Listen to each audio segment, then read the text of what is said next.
Olá pessoal, tá começando mais um vídeo aqui no canal, sejam todos muito bem-vindos. Quem ainda não se inscreveu aqui no canal, por favor se inscreve, deixa like e comenta aqui no vídeo com críticas e sugestões de conteúdos. Então pessoal, no vídeo de hoje, como vocês já viram pelo título, eu vou falar sobre maternidade em Moçambique.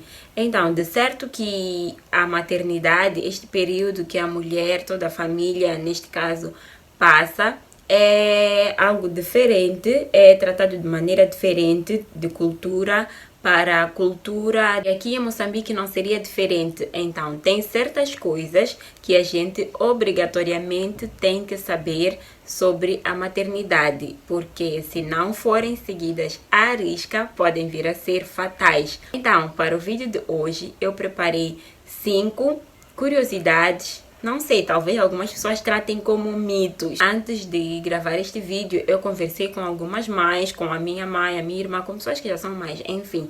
Falei com algumas pessoas e todas elas me garantiram que não se tratam de mitos, tratam-se sim de coisas que acontecem. Então assistam o vídeo até o fim e depois vocês vão deixar ficar as vossas opiniões sobre o que eu vou falar aqui.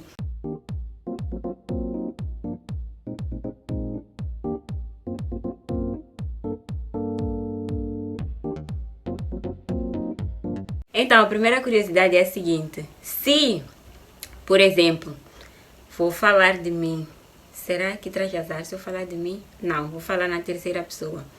Se uma mulher dá à luz a uma criança, a uma menina, e o normal é que a criança nasça primeiro, é que saia primeiro a cabeça e depois o resto do corpo.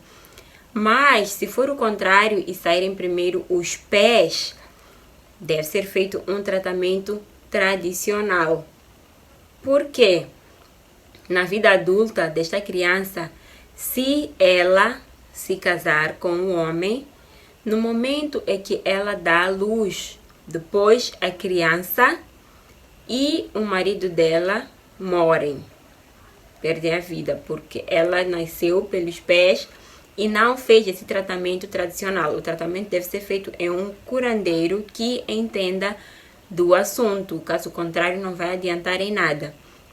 E se for um menino a nascer pelos pés, também deve ser feito um tratamento, porque na vida adulta, se a mulher deste menino que nasceu pelos pés fica grávida, a mulher e a criança morrem. É por isso que nós encontramos, tem muitas histórias por aqui de mulheres que a gente vê e comenta assim: aquela mulher sempre casa com alguém e depois que fica grávida, o marido da criança morre, já teve 4, 5 maridos e sempre os maridos morrem. Às vezes o que está por detrás é este tratamento que não foi feito quando criança.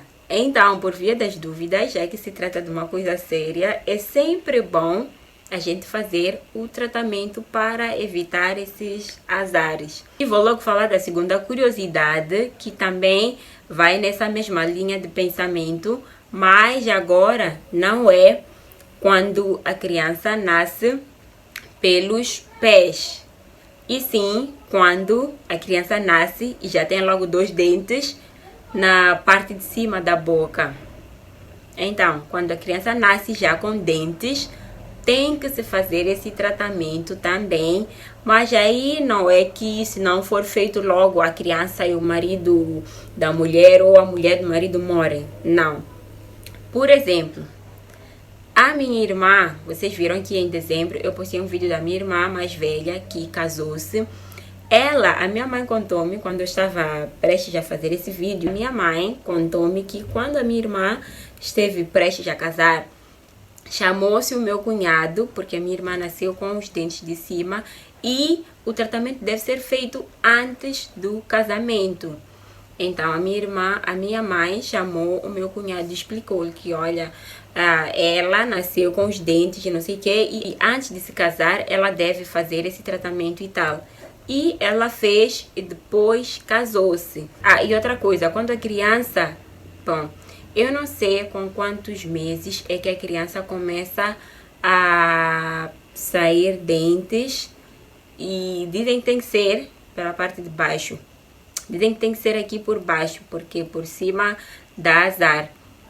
Eu já vi minhas cunhadas fazerem com os meus sobrinhos, quando os meus sobrinhos estavam a sair os dentes com quanto tempo? Acho que um mês, eu sei lá, de vida. Parece que ainda não é o tempo em que a criança tem que começar a sair os dentes. Então as minhas cunhadas levavam grãos de feijão nhemba e esfregavam na gengiva para, digamos que, atrasar este processo do crescimento dos dentes. É super normal aqui, sempre que a criança começa a ter sinais de aparecimento de dentes, antes da hora, a gente leva grãos de feijão nhemba é feijão frade, leva grãos de feijão e esfrega na gengiva, é para desacelerar o crescimento dos dentes. Foram duas curiosidades sobre a criança nascer pelos pés ou nascer já com dentes. E a terceira é, durante o período de gestação, a mulher deve ficar atenta porque há um sinal que pode representar perigo para a criança. Bom, no órgão genital, assim, do lado, ou sei lá, só as mulheres grávidas, aqui em Moçambique, é que vão saber o que eu estou a falar.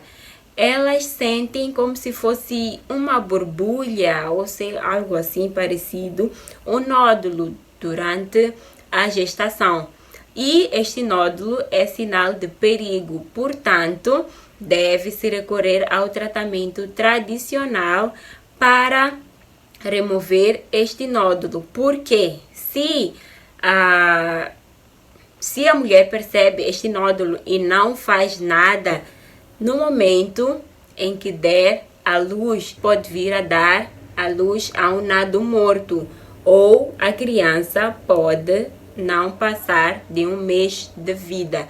Então, as coisas que eu estou a falar aqui são coisas que eu falei mesmo com pessoas e elas disseram que sim, que isso acontece. Então, é sempre bom para as mulheres grávidas prestarem atenção e a qualquer sinal de estranheza ou alguma coisa que não estejam familiarizadas, é sempre bom conversar com as pessoas mais velhas, porque elas já têm certo conhecimento sobre isso. A quarta curiosidade é que a partir do terceiro mês de vida da criança é que se começa a dar o remédio de lua. Eu já falei aqui e já mostrei em um vídeo, se eu encontrar eu vou deixar aqui para vocês verem o remédio de lua, que é um remédio que nós damos à criança para evitar possíveis doenças, acho que posso dizer assim.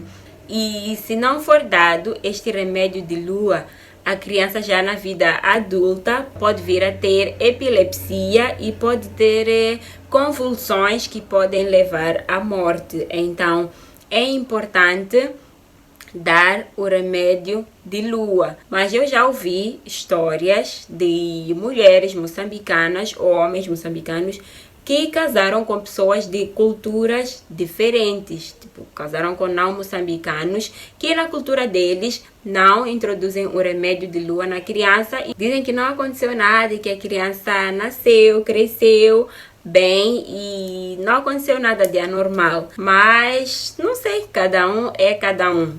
Eu não sei, no meu caso, eu acho que mesmo que eu venha casar com, sei lá, alguma pessoa de uma cultura diferente, eu acho que eu manteria, assim, essa tradição de dar o remédio de lua para evitar qualquer anormalidade no futuro. Porque nunca se sabe, né? Então, a última curiosidade, se tradição é uma coisa de loucos.